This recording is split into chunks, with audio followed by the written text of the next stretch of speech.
Hello guys, स्वागत है आप सभी का शिव ओम क्लासेस के ऑनलाइन प्लेटफॉर्म में। अब हम अपना अगला क्वेश्चन देख रहे हैं। अगला क्वेश्चन हमारे पास क्या है? What is a balance chemical equation?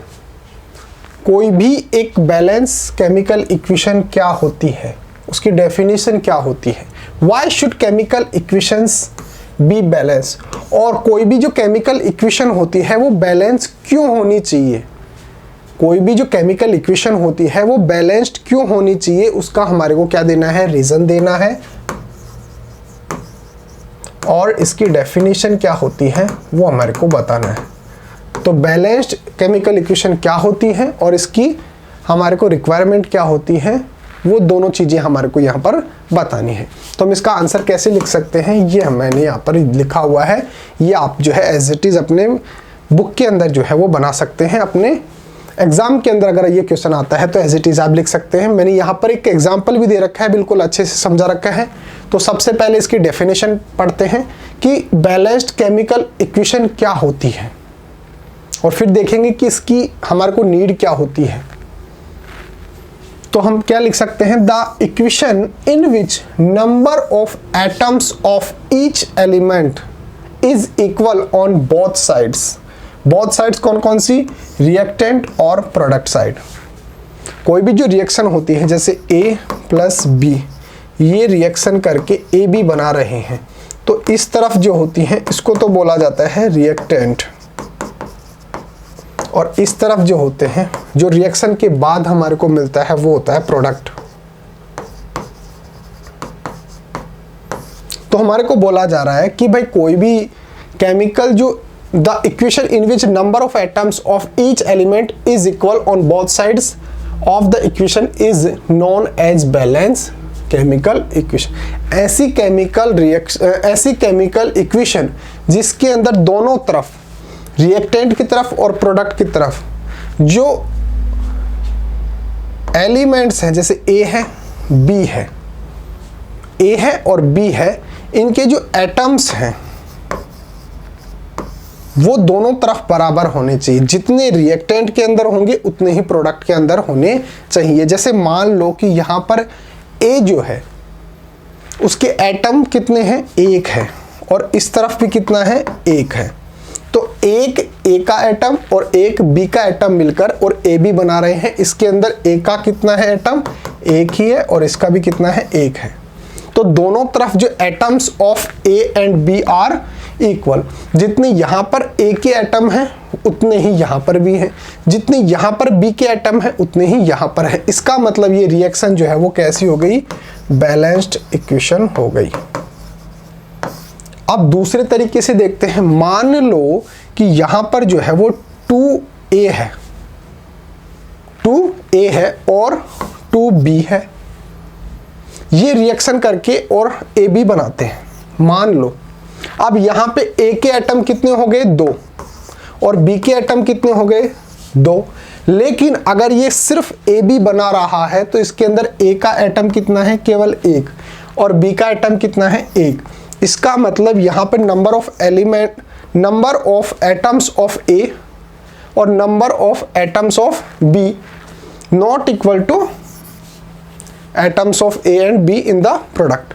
तो यहाँ पर 2 A के हैं तो यहाँ पर भी 2 ही होने चाहिए। तो हम क्या करते हैं, यहाँ से 2 से मल्टीप्लाई कर देते हैं, तो ये 2 इसके लिए भी होगा और इसके लिए भी हो गया।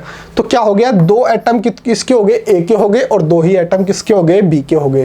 तो इस प्रकार से हमने इसको यहाँ पर क्या कर दिया? बैलेंस कर दिया। तो दोनों तरफ एटम्स जो है, रिएक्टेंट और प्रोडक्ट के अंदर जो एटम्स हैं, जो रिएक्शन के अंदर काम आ रहे हैं, उन दोनों एटम्स जो हैं वो इक्वल होने चाहिए दोनों तरफ। अभी रिएक्शन से और अच्छे से समझ में आ जाएगा।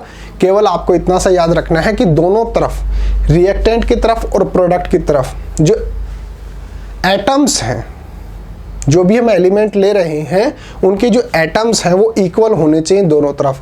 अगर A के 2 एटम यहाँ पर हैं और B के 2 एटम यहाँ पर हैं, तो प्रोडक्ट के अंदर भी जो है 2 एटम A के होने चाहिए और 2 एटम ही जो है वो किसके होने चाहिए? B के होने चाहिए। अगर ऐसा है तो इसका मतलब जो रिएक्शन है वो कैसी है? बैलेंस्ड है। तो हम क्या लिख सकते हैं? The equation in which the number of atoms of each element is equal on both sides, both side कौन कौन सी, reactant and product side of the equation is known as balanced chemical equation.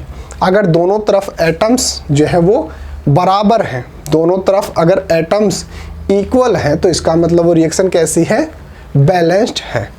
According to, अब इसका reason क्या है, हम ऐसा क्यों करते हैं, जो इक्वेशन हमारे को दे रखी है, जो केमिकल इक्वेशन हमारे को दे रखी है, उसको हम बैलेंस करने की हमारे को नीड क्या है, जरूरत क्या है। तो देखिए आपने एक नाम सुना होगा, law of conservation of mass, law of conservation of मास। ये लॉ क्या बोलता है कि जितना मास इस तरफ होना चाहिए, यानी कि रिएक्टेंट के अंदर होना चाहिए, उतना ही मास जो है वो आफ्टर रिएक्शन भी होना चाहिए।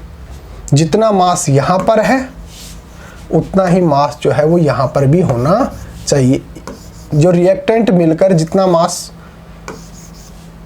रिएक्टेंट जो है जितना मास रख रहे हैं, उतना ही जो है प्रोडक्ट के पास भी मास होना चाहिए।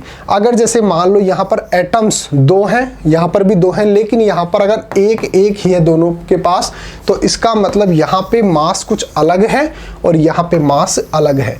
तो अगर ऐसा हुआ तो इसका मतलब लॉ ऑफ कंजर्वेशन ऑफ मास यहाँ पर जो है वो फॉलो नहीं हो रहा है। इसको फॉलो करने के लिए हमारे पास क्या करना पड़ेगा, इसको बैलेंस्ड करना पड़ेगा।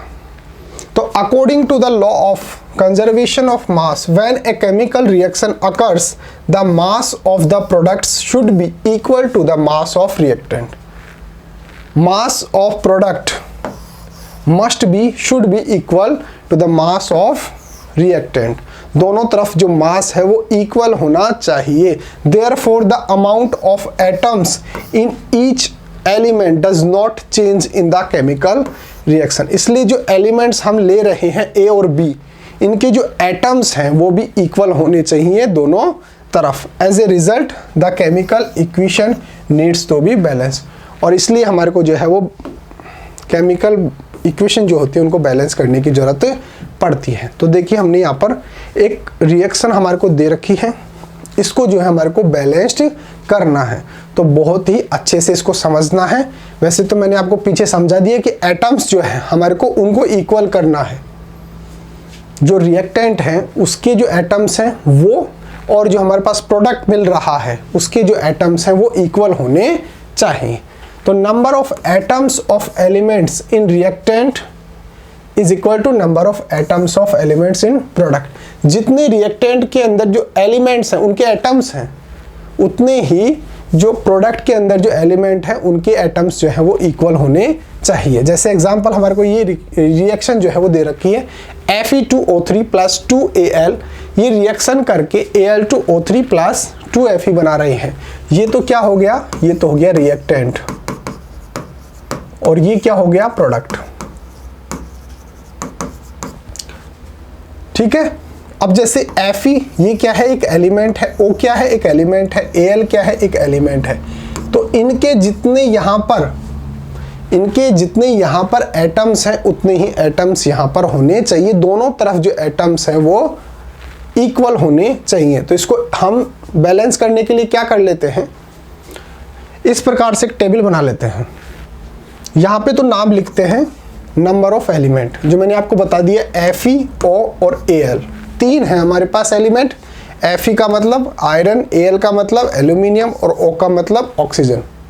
ठीक है। फिर हम यहाँ पर लिख लेते हैं रिएक्टेंट के अंदर कितने हैं और प्रोडक्ट के अंदर जो है एटम्स कितने हैं। तो देखिए आयरन Fe कितना है, 2 है, रिएक्टेंट के अंदर कितना है, 2, तो हमने यहाँ पर लिख लिया। अब यहाँ पर कितना है, Fe यहाँ पर कितना है, इसके भी 2 एटम्स हैं, तो हमने यहाँ पर 2 लिख लिया। ऑक्सीजन का यहाँ पर कितना है, 3, तो यहाँ पर लिख लिया 3। और यहाँ पर कितना है, 3, तो यहाँ पर भी लिख लिया 3। एल्यूमिनियम की यहाँ पर कितने हैं, 2, तो लिख लिया 2। और एल्यूमिनियम का यहाँ पर भी कितना है, 2, तो यहाँ पर भी लिख लिया। तो इसका मतलब जितने एटम्स यहाँ पर हैं तीनों एलिमेंट्स के, उतने ही एटम्स जो हैं वो यहाँ पर हैं तीनों एलिमेंट्स के। इसका मतलब ये रिएक्शन जो है वो कैसी है, बैलेंस्ड केमिकल